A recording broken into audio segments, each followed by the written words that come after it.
E é feito de tinta acrílica, né? É, orgânica. Tudo muito orgânico, muito natureza.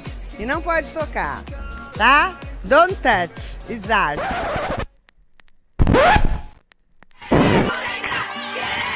Eu não tenho pulseirinha, sabe? Eu acho uma puta falta de sacanagem. O pessoal aqui que tá passando mal. Eu tô sem comer, eu tô passando mal.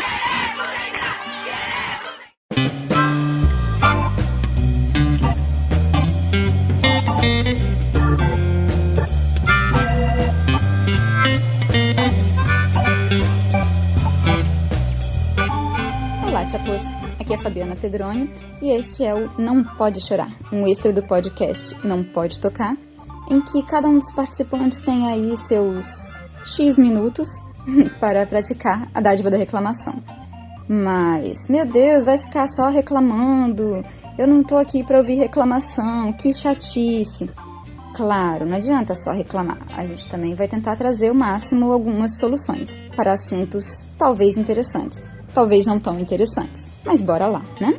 Antes de começar esse momento de super intimidade com os ouvintes, em que a gente abre os coraçõezinhos reclamões, vale lembrar que o Não Pode Tocar cola junto da campanha O Podcast é Delas, 2018, para incentivar a presença de nós, mulheres, na podosfera. Para mim, que sou iniciante nesse universo, eu fico cada vez mais envolvida pelos esforços de tornar esse um espaço igualitário de participação. Se você não conhece essa iniciativa, que começou em 2017, chega mais no podcastadelas.com.br e siga o @opodcastadelas no Twitter. Essa campanha acontece no mês de março, em que cada programa participante se compromete a ter pelo menos uma mulher no elenco, o que não impede, lógico, da gente usar a hashtag podcastadelas todo ano e incentivar e usufruir de vários pontos de vista e fortalecer as minas podcasters. Todo mundo aqui no Não Pode Tocar acredita que quanto mais extensa, né, forem esses incentivos, essas campanhas similares, mais simples será de encontrar também podcasts que já nascem com a presença de mulheres, como o Não Pode Tocar. E assim cá que estou, mulher, podcaster, resmungando no segundo episódio do Não Pode Chorar.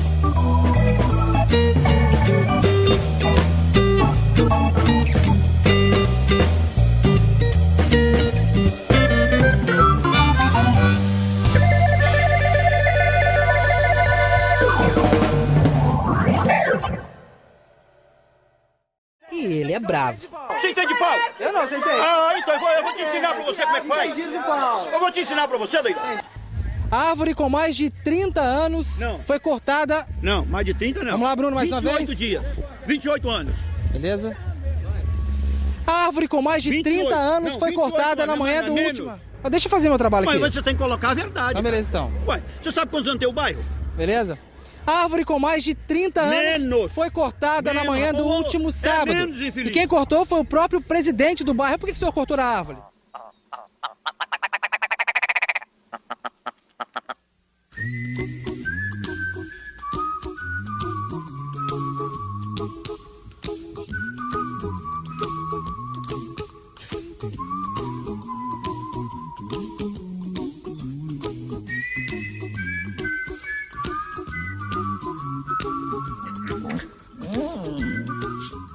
Ai, Titi, relaxa. Logo você vai ter um episódio só seu.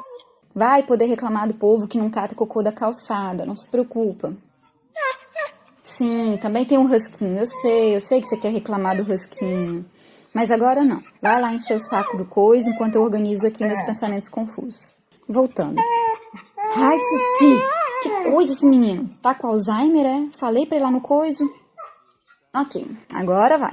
Bom, no episódio anterior vocês devem ter ouvido Rodrigo Hipólito e suas claras instruções sobre como desistir de um doutorado. Se não ouviu, volta lá, ouve rapidinho, porque eu não vou contar tudo de novo que ele já deve ter resmungado. Essa parte inicial ela é uma resposta básica e rápida aqui sobre o doutorado, que eu teoricamente comecei a fazer junto com o Rodrigo e que também teve o mesmo fim.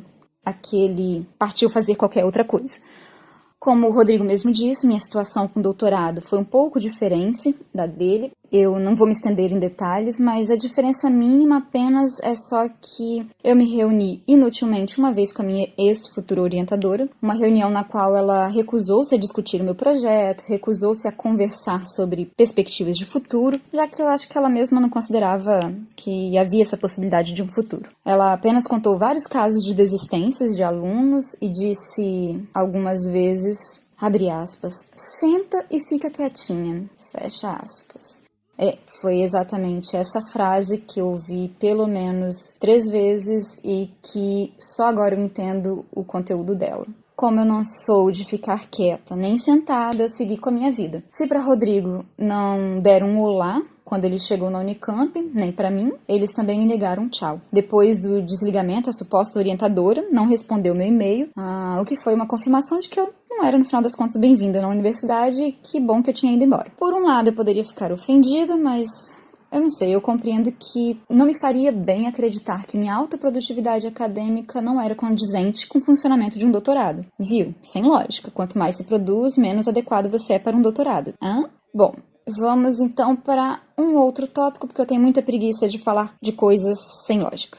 Esse extra, o Não Pode Chorar, ele é pra mim aquele espaço de maior urgência. Eu acredito que se vocês já ouviram os resmungos de Rodrigo, já devem ter pensado em como essa situação acadêmica, ela pode ser entendida na vida de vocês, em outros contextos. Seja aí pela ideia de desistência, pela noção de mudanças de planos, reconhecimento de um erro, ou mesmo de compreender os limites de uma insistência, ou de por que tomamos más decisões quando estamos cansados. Tudo isso a gente consegue colocar em outras situações do nosso dia a dia, outras decisões, né? Eu costumo ser bem insistente, mas em casos nos quais eu não consigo lidar com certo humor, nem que me desafiam, me instigam, eu simplesmente vou fazer outra coisa. Então eu acabo só ignorando um pouco. Por isso eu decidi resmungar sobre uma questão que afeta boa parte da população e a sua falta de habilidade, para não dizer bom senso, de lidar com um paciente com Alzheimer. Mas Fabiana, misericórdia, é para ser um programa divertido.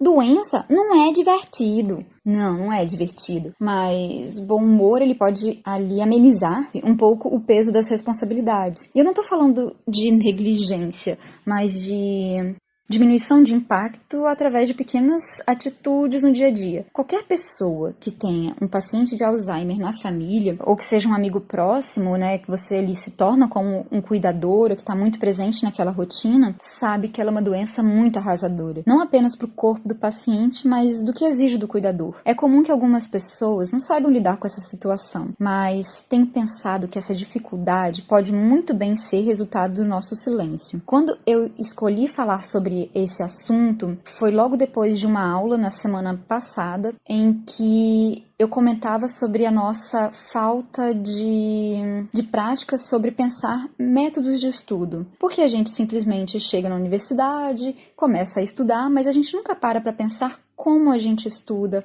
como a gente assume esses hábitos. E no final das contas, a gente também não para pensar como que o Alzheimer ele afeta a nossa vida, como a gente pode lidar com ele, se ele vai existir ou não na nossa família. Essas discussões, elas deveriam estar mais presentes, já que afeta uma boa parte da população. Na teoria, uma parcela da população sabe que o Alzheimer existe, mas conhece muito pouco da doença, chega mesmo a confundi-la com outras, com demências, com esclerose, por exemplo. Vale então dar um pulinho lá no Naruhodô para ouvir mais sobre a doença. Eu deixo aqui um link na descrição. Eu não vou adentrar muito na área científica porque eu não me sinto segura o suficiente para falar de um assunto no qual não sou minimamente especializada, mas se tem alguma coisa em que minha família se especializou, especialmente minha mãe, é a lidar no dia a dia com a doença sem pirar demais. Tô dizendo que é fácil? Óbvio que não, né? Mas essas trocas de informação, porque eu tô esperando os comentários dos ouvintes, os debates, eles são sempre importantes para nos situar melhor em como a gente deve lidar com algumas situações comuns da doença, ou mesmo com situações mais inusitadas. Então, vamos por parte. Primeiro, eu vou apresentar a minha avó alzheimeriana. Sim, aqui em casa começamos a nomear os pacientes de Alzheimer, ou mesmo um potencial paciente, como alzheimerianos. Isso dá um certo charme para nos preparar para o que vem logo a seguir depois do diagnóstico. Quem cuida da minha avó, os cuidadores de fato, que acompanham sempre, são minha mãe e o meu tio. Até que esse que mora, né, com a minha avó e com o meu avô. Minha mãe mora sozinha, né, não mora junto com a minha avó. Mesmo sabendo que na família muitas mulheres têm Alzheimer, não é costume, ou melhor, não era, ter uma maior atenção para a doença. Até porque, até surgir o diagnóstico da minha avó, muito a gente achava que, sei lá, a gente tirava por menos essas situações, quando alguém ficava doente, né, enfim, não dava tanta atenção quanto deveria. Esse processo de negação, ele é muito perigoso, por sinal. Eu ouvi histórias sobre a minha bisavó e não conseguia associar que correr nua na rua enquanto come um pedaço de tijolo pode ser um indício de uma doença. E não de rebeldia misturada à falta de ferro no organismo. Parece absurdo, mas se hoje falamos ainda tão pouco sobre o Alzheimer, imagina há 30 anos. Quando criança, eu achava que as mulheres da minha família, ao envelhecerem, ficavam meio gagás. A gente usava mesmo essa palavra. E faziam o que queriam. Como uma criança muito calorenta, eu achava que crescer, né, que ao crescer, ninguém me encheria o saco se eu saísse correndo pelada por aí. Então, não era exatamente um problema ficar doente. Porém, contudo, no entanto, eu descobri que não é bem assim. E aquele velho conhecimento que quase virou um slogan da minha família ganhou novas palavras. Nessa família, as mulheres têm Alzheimer e os homens têm câncer. Pesadíssimo, Fabiana! Mas uai. Nem todos, claro, mas a taxa é muito alta para ser ignorado. E se torna ainda mais preocupante quando junto os discursos dos dois lados da família. O irmão do meu avô, ele tem Alzheimer. A irmã da minha avó tem Alzheimer. Minha avó tem Alzheimer. Logo, não quer dizer logo todos terão Alzheimer. Apesar que temos que conversar sobre e encarar a realidade que nos é posta. Fugir, nesse caso, definitivamente não é solução. Por mais que a doença não tenha cura, há medicações que retardam esse avanço da doença, já que ela é degenerativa. Há atitudes no dia a dia que ajudam a postergar os sintomas e manter uma boa qualidade de vida. Quantas promessas, Fabiana! Para de dar volta! Vamos lá. Situação número 1. Primeiros anos da doença. Dona Anita, minha avó, anda normalmente, fala, conversa, come sozinha, toma banho sozinha, faz tarefas diárias, tudo quase normal. Mas em alguns momentos ela faz uma coisa que não dá para entender de cara o que é. Alguns, lógico, vão falar sobre alucinações e de fato é aquele momento que começa a acontecer essas impressões, sensações que são falsas e desconexas da realidade. Mas nem sempre é tão desconexo assim. Por isso eu também não gosto tanto do uso da palavra alucinação. Ela sempre parece estar ligada mais a um contexto de efeito colateral de um remédio ou droga, sei lá. Mas enfim, pensemos em um dos muitos conflitos de realidade vivenciados na casa. Estamos numa sala, sentados, toda a família reunida, e ela do nada levanta, vai até o centro da sala, se inclina como que para pegar alguma coisa no chão. Mas não tem nada no chão, nem mesmo uma sujeira, um bichinho, nada. Ela se inclina, cata alguma coisa suspensa no ar, que só ela consegue ver, fica ali ereta, depois ela se abaixa novamente, cata outra coisa e repete esse processo algumas vezes, até ela voltar para o sofá, para descansar. O que muitas vezes as pessoas fazem é interromper o processo de alucinação. A depender de como está o avanço ali da doença, até pode ser indicado mesmo a interrupção, né, e aquele voltar para a realidade. A gente fazia isso muito no começo, quando ela mesma muitas vezes já se interrompia rindo, dizendo eita, tem nada aqui. Mas com o tempo a interrupção ela começa a se tornar também dolorosa para o paciente, porque para ele o objeto que é alucinado ele é muito mais real do que aquilo que a gente consegue pegar, né? Do que é pra gente palpável. E pelo menos aqui em casa a gente adotou o lema, sim, nós somos a família dos lemas, qualidade de vida vem antes de tudo. Então a gente passou a interromper ou guiar a alucinação de volta para a realidade em casos em que ela poderia se machucar, por exemplo, se fosse um risco mesmo que pequeno, ou quando essa alucinação ela demorava muito tempo, né, pra gente não deixar ela se perder durante muito tempo na alucinação. Na situação que eu descrevia antes, ela, né, sentada no sofá, depois de recolher os seus objetos alucinados, e aí, o que a gente faz? Deixando, né, essa alucinação acontecer rapidamente. Eu diria, oi vó, cansou muito? E ela pode responder algo como um pouco de dificuldade, né, como talvez, sim, a terra estava dura, e logo você compreende que ela estava trabalhando na roça, como ela fez por muitos anos na vida. E daí eu também, às vezes eu continuava, né? Mas a colheita foi boa, né? E, enfim, ela poderia ou não continuar o diálogo, mas era muito comum que no final ela mudasse de assunto quando ela percebesse que ali era impossível colher qualquer coisa, porque a gente estava no meio da sala, na cidade, sem roça. Quer dizer, você diz um oi para chamar a atenção com um leve sorriso, agradável, de preferência dizer o nome dela, ou como você sempre a chama, né? Por isso que eu falei oi vó, para que ela se reconheça também, reconheça o seu papel social e depois ela se conecte com a realidade, né? Em que ela estava com a nossa realidade, né? No final das contas, um simples diálogo, em que você deixa a pessoa pensar por si mesma, de certo modo, perceber que ela está exercitando o pensamento, exercitando a imaginação, que pensar em outros objetos que não são reais não é necessariamente um problema muito grave. Faz parte da capacidade cognitiva. E se ela risse da situação, melhor ainda. Quer dizer que ela voltou de boas para a realidade e a gente vai rir junto. Como ela sempre foi meio brincalhona, no começo era comum ela dizer algo como: vixe, tá na hora de internar. Ou mesmo responder o famoso: tudo bem, vó? Com tô viva, tá bom, né? Tá bom, não? A gente não deve ignorar que a pessoa está tendo uma alucinação, mas ao mesmo tempo fazer desse sintoma alguma coisa que pode ter um final positivo. Um momento para fazê-la rememorar outras coisas, né? Ou voltar a querer fazer outras coisas. Quando fecha esse ciclo, né, pequeno de alucinação, perguntar como que era trabalhar na roça, como que estava a colheita, enfim. E aí a gente começa a perceber que essas alucinações, elas fazem parte do dia a dia e um dia fizeram parte de uma outra rotina. Era muito comum ela ter alucinação, na verdade, logo depois ela descascar alho, por exemplo. Olha que interessante. Quer dizer, a gente tem que estar atento também a como essas questões da alucinação, essas vivências da pessoa com Alzheimer também se ligam com a vivência do dia a dia.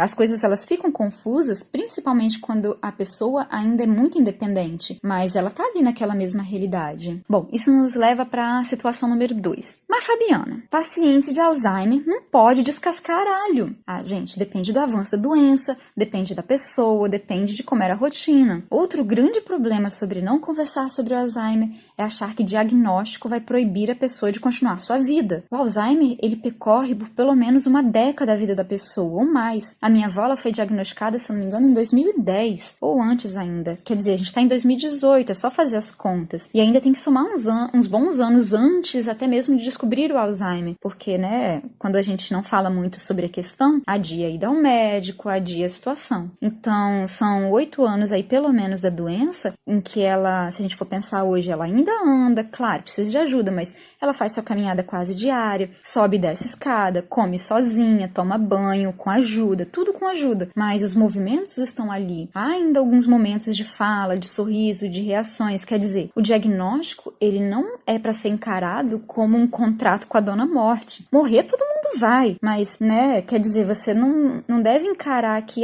fui diagnosticado, a pessoa foi diagnosticada com Alzheimer, acabou a vida dela, enterra. Não é assim. Lógico que não. O repouso, começar a fazer outras coisas, ir se podando no dia a dia, ele vai ser necessário na medida em que for, de fato, necessário. Por exemplo, quando que minha avó parou de descascar alho? Quando ela preferiu descascar só com as unhas, porque ela tinha medo da faca. E aos poucos, é lógico, não ficou mais prático, né? Você descascar só com as unhas. Então ela desistia rápido de fazer essa ação. E ela foi escolher fazer outras coisas, continuou outras coisas da rotina, né? Se a pessoa não tá afim, então não tá afim. Você não precisa forçá-la. E daí vem, no final das contas, a situação 3, que é quando a gente, de certo modo, tenta forçar situações. O alzheimeriano, ele não quer te ofender, te matar, mas ele tá inquieto. A vida não tá respondendo a seus anseios. O seu corpo, ele não responde, sua cabeça tá confusa. Então, por favor, né? Jamais leve pro lado pessoal uma ofensa ou um tapa, né? Imagina se eu tivesse parado de ver minha avó porque ela me chamou de piranha preguiçosa várias vezes,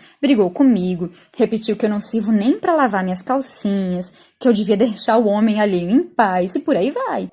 Ela vai, né? O paciente ele vai dizer coisas que jamais disse pra você, mas não quer dizer que sejam direcionadas de fato a você. Essas situações, elas ficam muito misturadas na cabeça. A pessoa, ela deixa de lado algumas cordialidades sociais e começa a misturar, né? Por exemplo, quando ela fala que eu não sirvo nem pra lavar as minhas calcinhas, ela não tá falando de mim. Ela pode estar falando de outra pessoa, de uma outra situação, ela tá revivenciando várias situações ao mesmo tempo. Isso é extremamente confuso. Esses desabafos e mudanças de comportamento, eles são mais do que esperados, né? Porque a pessoa ela perde o seu referencial. É um sofrimento de uma outra época que vem à tona, tudo muito confuso. Sei lá, a gente já se estressa no trânsito, né? Tem ficado cada vez mais louco o trânsito. O paciente com Alzheimer, ele tá num carro desgovernado, sem conseguir pedir ajuda, sem ninguém no carro, sem conseguir saber como foi parar ali, não sabe decidir se bate nos outros carros, se aperta a buzina, ou até chega um momento em que ele esquece, até mesmo que é um carro. Então, ver o sofrimento de um ente querido abala qualquer um, mas é nessa hora que você respira fundo, se afasta um pouquinho, espera o corpo da outra pessoa reagir, e então você reage, só que de modo positivo, para que a resposta também seja positiva. Por exemplo, eu tô ajudando minha avó a caminhar pela casa, porque ela acordou se sentindo meio desorientada. Estamos caminhando e do nada eu sinto o braço livre dela a dar a volta no meu corpo e tentar beliscar a minha bunda. Estão tentando me pegar. Essa é a reação. Se eu tenho uma reação brusca, como se eu entrasse numa briga, ela aí sim vai querer me bater mesmo. O corpo dela vai reagir como uma briga, com violência, mas eu seguro a mão com firmeza, porque também eu não quero um beliscão. Eu sorrio dizendo algo como: eita taradice, deixa essa bunda em paz que ela não é sua. Ela pode até resistir e tentar um pouco de novo, mas muito provavelmente ela vai rir se compreender a frase, ou vai ficar mais amável porque me viu sorrindo, sabe? Me viu reagindo positivamente. O que a gente pode fazer quanto a um comportamento agressivo é tentar levar numa boa, não se ofender e reverter a situação. Você diz ali diretamente um não, né? Mesmo que corporalmente, apenas de segurar a ação, e mesmo falando também, porque ser direto, a gente desculpa a sinceridade comparativa, mas são como as palavras de adestramento, né? Elas têm que ser fáceis de entender, de acompanhar com uma linguagem corporal e que faça essa pessoa entender que ela tá fazendo uma ação que não é agradável para o outro. Ela começa a reconhecer ali naquele instante que existe um outro. Imagina como é difícil esquecer que você existe e que existe um outro. Não é assim tão simples, né? Então é o momento em que você reúne toda aquela sua paz de espírito em compreensão de que ela não está agredindo a você diretamente. Ela tá tendo uma reação agressiva. Ninguém quer entrar numa briga, então você tem que ser sempre o mediador para trazer uma situação de paz. Tá, vamos falar de uma situação também complicada que às vezes vem acompanhada dessas reações também violentas, né? Que talvez seja a parte, no final das contas, mais difícil de lidar emocionalmente, que é o esquecimento. Eu tenho que dizer que as pessoas precisam urgentemente compreender que não lembrar de alguém não quer dizer que a pessoa não goste ou nunca gostou de você. A primeira pessoa que minha avó esqueceu foi o meu avô. E isso foram meses antes dela esquecer qualquer outra pessoa. Ela só esqueceu dele, justamente dele. A gente brinca que a causa de Alzheimer na minha família são os homens, claramente. Por isso a gente faz questão de esquecer deles. Tá, isso é um pouco reforçado também porque a mãe dela, minha bisavó, aquela que comia tijolos enquanto corria nua, lembra? Ela também esqueceu do marido. Só que o marido dela, na época, já estava morto, né? Ele já tinha morrido.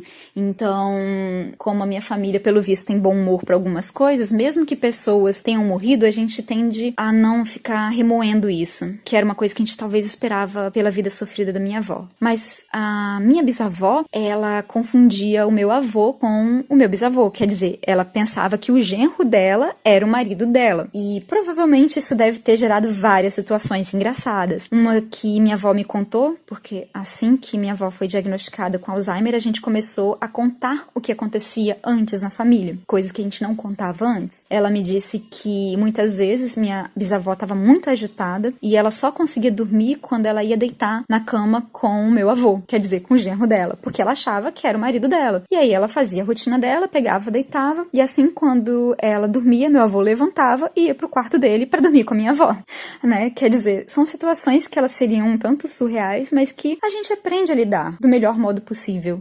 Sobre o esquecimento, quando eu me mudei para São Paulo para fazer o mestrado em História Social na USP, eu acabei ficando muito mais tempo fora de casa e com receio, né, de perder esses últimos meses de mais consciência da minha avó, digamos assim, em que ela se lembraria de fato de mim. E quando ela começou a se esquecer muito, quando eu vinha pra Vitória, eu via que ela estava se esquecendo, eu senti que eu precisava vir me despedir dela. Olha que coisa mais absurda. Hoje em dia eu sei, né, mas na época eu tava toda dramática, eu não sabia ainda lidar muito bem com a doença, então eu comprei uma passagem de última hora porque me bateu aquela sensação ruim e eu pensei, porra, nunca mais eu vou ouvir minha avó me chamar de Binha, porque só ela me chama de Binha. Pensei, preciso pegar uma passagem, correr pra Vitória e ouvir ela me chamar de Binha de novo. E aí vem Fabiana, grava videozinho, nem sei onde isso foi parar, ela me chamando de Binha, me despeço, né, fico um tempão com ela, depois eu volto pra casa da minha mãe, né, no carro, e eu choro horrores.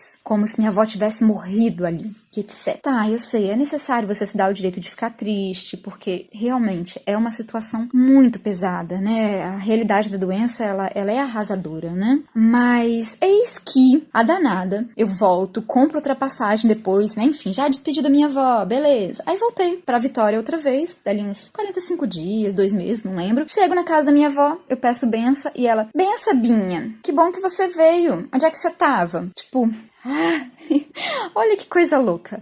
Eu precisava, tudo bem, associar ali, assimilar o processo de doença na família, mas a realidade é que minha avó tava ali, cara. Ela ia me chamar de Binha várias outras vezes ainda. Vira e mexe, ela quase lembra de mim, mesmo com um estado bem mais avançado da doença. Ela não me chama pelo nome, mas o comportamento dela comigo ainda é muito parecido. Quer dizer, e que é diferente com outras pessoas. Muito da parte corporal continua ali sendo realizada. Então, no final das contas, não dá pra esperar demais, né? É aquilo que eu falei. O diagnóstico, ele não é um atestado de morte imediata. Isso é uma grande bobagem que a gente acaba cometendo, né? Esquecer, tudo bem, é doloroso, mas, sinceramente, eu comecei a pensar se isso não é um problema também do nosso ego inflado, que chega ao ponto de achar que é mais importante a pessoa lembrar de você do que ela estar bem. Quer dizer, isso é muito bizarro. Eu falo, às vezes, muito isso também por conta das visitas. Se você quer fazer uma visita para alguém com Alzheimer, faça o quanto antes, né? Enquanto ela ainda não esqueceu de você. E se ela esqueceu, gente, a culpa não é dela. Não fica forçando. Chegar na casa da pessoa e dizer, ai, você não lembra de mim. Por que você não lembra de mim? Eu era sua grande amiga. E aí começa a contar todos os causos, sem perceber que, na verdade, você tá torturando a sua amiga. Porque você tá forçando ela a lembrar de uma coisa que ela jamais vai voltar a lembrar. E mesmo que ela esteja entendendo a sua fala, ou não, ela consegue perceber a agitação do seu corpo. A pessoa com Alzheimer, ela começa também a ficar nervosa. Uma coisa que eu aprendi com a doença é que, mesmo que a pessoa não converse, ela não responda em palavras, as sensações, a resposta corporal, ela vai prevalecer. Essa visita, ela não deve aparecer ali do nada. Ela deve ser, né, preparada antes pela família. Liga pra família, fala que você quer fazer uma visita, e aí vê se é possível dentro da rotina, porque pode ser que naquele dia seja um péssimo dia pra visita, mas as visitas são bem-vindas. Elas agitam, trazem uma outra realidade para aquele momento da pessoa, vão trazer memórias. É bom que isso aconteça, mas isso tem que ser também mediado de certo modo, porque você também não vai chegar e começar a fazer esses grandes lamentos e, como aconteceu com a minha avó, enfim, começar a chorar na frente da pessoa e achar que a pessoa já morreu e minha avó começar ali a ficar desesperada e não saber se consolava a pessoa ou se dava um tapa na pessoa porque ela estava histérica, porque no final das contas a pessoa com Alzheimer, ela começa a esquecer que ela tem Alzheimer, óbvio. Então ela só vê ali diante dela uma pessoa que tá chorando e que conversa com o cuidador como se a pessoa que tem Alzheimer não tivesse viva. Imagina, você está sendo ignorado e tem uma pessoa gritando e chorando na sua frente. É lógico que você vai ficar meio, né, agitada. Bom, vamos para a situação 5. E última, prometo. Alzheimer como uma doença reveladora do processo de desenvolvimento do sujeito como um ser social. Oi? Imagine uma senhora branca, de descendência italiana, baixinha, de 1,50 m, cabelo cinza, muito magra, com a pele manchada de sol, com alguns machucados. Uma senhora, enfim, um pouco judiada pelo tempo. Teimosa, com um senso de humor marcante, gosta de falar bobeira, amável e super dedicada à família e ao lar. Ela participava da igreja, muito religiosa, rezava por todo mundo, fazia ação social, né, das mais diversas, desde conseguir comida para quem precisa, a fazer visita aos presidiários. A natureza dela, enfim, a gente descobriu depois, né, compreendemos que era de um voto de vaidade, que ela fez ainda bem nova, então ela não comia nada em excesso, não era consumista, né, não comprava roupas bonitas, não pintava a unha, tinha uma vida de privações autoimpostas. Daí, ela chega quietinha na janela e sussurra: cuidado com ele! E você não entende nada. Um bom tempo depois, a coisa fica bem mais escancarada e você se espanta quando ela chega na janela e grita: sai daí, negão! E ela sai correndo. Você não sabe o que fazer, onde enfiar a cara quando a pessoa na rua olha pra cima com raiva, o que é justificável, já que a pessoa não sabe da herança preconceituosa que minha avó lutou a vida inteira e que começou a sair de dentro dela como uma enxurrada maluca. Era um grito de preconceito racial pra cá, uma cutucada pra eu ficar atenta às, segundo ela, né, putinhas da rua, mesmo que ela só estivesse falando ali da filha da vizinha vestida pra um sábado à noite. Bem, o que muitos fariam no caso? Nunca mais sairiam com o paciente na rua, trancariam a janela, mesmo que tivesse um calor da moléstia. Por favor, né? Isso faz parte do processo de doença. No começo você pode até tentar explicar pra pessoa que o mundo mudou, né? Que isso é preconceituoso, mas também tem que saber o limite da insistência e da privação. Não fazer com que isso seja também um sofrimento a mais para a pessoa. Com o tempo, todo mundo que passava na rua sabia que ela estava doente e, por mais ofensivo que fosse, começavam a entender que aquilo tudo era um resquício também da nossa própria sociedade. E, bom, se não entendiam também, ela gritava do mesmo jeito e dane-se, né? Isso mostrou que, no fundo, minha avó, ela estava tão dedicada a não cair nesses julgamentos que a gente nunca percebeu que, muito provavelmente, a gente esqueceu, na verdade, né?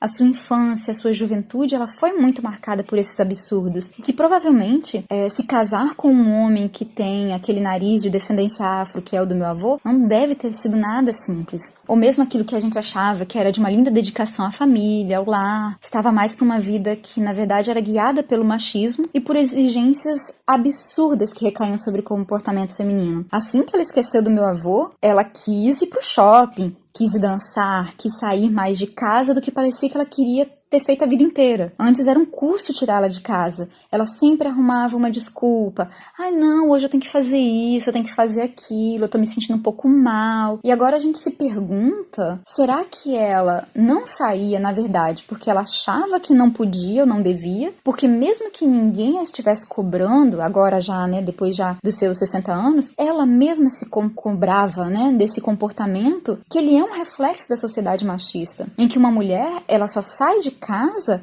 se ela estiver acompanhada pelo marido. E bom, meu avô, ele nunca foi do tipo que sai de casa, né? Era sair pra trabalhar e era tudo muito objetivo. Hoje tudo bem, ele se lamenta, né? De, eu podia ter vivido mais, feito outras coisas, mas é aquele lamentar sem rumo, que está lamentando por lamentar, porque quando a gente fala, vamos sair, vô, ele também não quer. E aí eu percebo que essas reações dela são muito reflexos da nossa sociedade, né? Quando eu dava a mão pra ela, tava ali fazendo um carinho com a mão, e ela visse um anel no meu dedo, na hora ela pegava e colocava no dedo dela, porque ela achava bonito. Eu nunca tinha visto a minha avó com um anel, a não ser a aliança dela, e que eu acho que ela nem usou depois de um tempo. Bom, foi a primeira vez que minha avó, eu vi ela usando cordões, por exemplo, a querer pintar a unha, a se alimentar direito, ela tornou-se mais saudável, quer dizer, essa foi a fase em que eu conheci a pessoa que provavelmente minha avó sempre quis ser. E que no fundo ela era. Isso pra mim, sinceramente, foi o processo mais doloroso do que quando ela esqueceu de mim. Porque,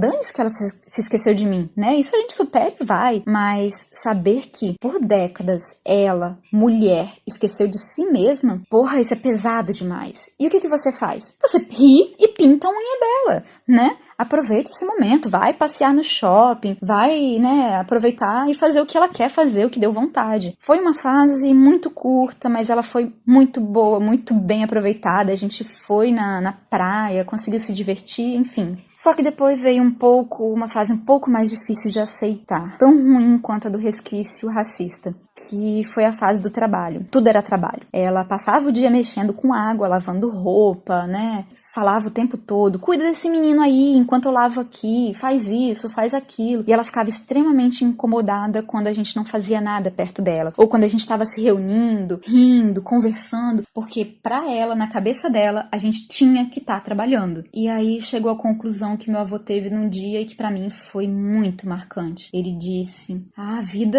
é uma merda. A gente fica doido trabalhando. Pra quê? Pra quê, né? Pesado, eu sei, mas foram várias lições difíceis aprendidas, mas que eu acho que faz a gente se atentar melhor pra nossa própria rotina, sabe? Pra minhas próprias escolhas. Me fez, né, me atentar a me tornar a mulher feminista que até então eu não era. Quer dizer, no final das contas, a gente aprende muito com a doença, a gente aprende a observar o corpo, as reações, a premeditar quando vai levar um beliscão, a reconhecer o que a pessoa gosta ou não, a conhecer uma outra pessoa que é a mesma pessoa que você ama. Quer dizer, você tá ali pra auxiliar nas tarefas, você não tá pra desacreditá-la de que ela é capaz. São muitos aprendizados mesmo, né? E no final das contas, o importante é estimular sempre e descobrir o que deixa essa pessoa feliz, porque esse é o lema, qualidade de vida. Ai, gente, eu espero ter chegado ao fim desse resmungo sem ter feito alguém chorar, né? Essa não é a intenção. Eu apenas quis mostrar que a vida tá aí, ela tem que ser vivida de modo consciente, até que não seja mais possível estar ciente dela. Enfim, então aguardem que outro dia eu conto como minha avó alzheimeriana se apaixonou por um cara muito do gostoso, do bonitão, e ela levou esse cara pra morar com ela e o meu avô. Don't do it. Be happy. Put a smile on your face. Don't bring everybody down like this. Don't worry. It will soon pass, whatever it is. Don't worry, be happy.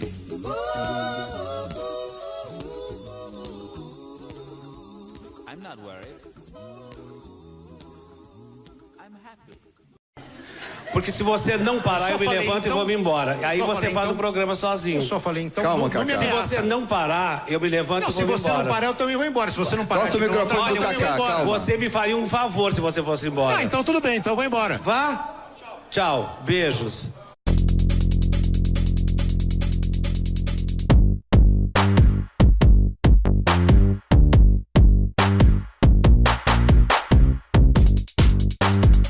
Depois eu digo que às vezes eu me empolgo, falo demais e saio andando, falando sozinho, ninguém acredita. Eu terminei o áudio, juntei umas cabeças, conversei mais umas horas sobre o assunto e no meio de um dos muitos brancos de memória, eu lembrei que eu não dei tchau pros meus queridos chapôs. Imperdoável. Então eu voltei um dia depois pra dar este tchau, pra dizer que a conversa, ao menos pra mim, foi muito gostosa e que, claro, se chegou até aqui é porque também está a fim de falar, então bora bater um papo pelo e-mail nãopodetocar@gmail.com ou pelo meu Instagram, @raipedrone, que eu deixo na descrição junto dos perfis dos outros integrantes do Não Pode Tocar. E como tem um sujeito muito exigente do meu lado, vocês podem também ouvir os latidos do Titi no @nãopodetocar. Satisfeito, Titi? É isso, gente. Até mais e logo eu volto para resmungar mais um pouco e contar mais causos.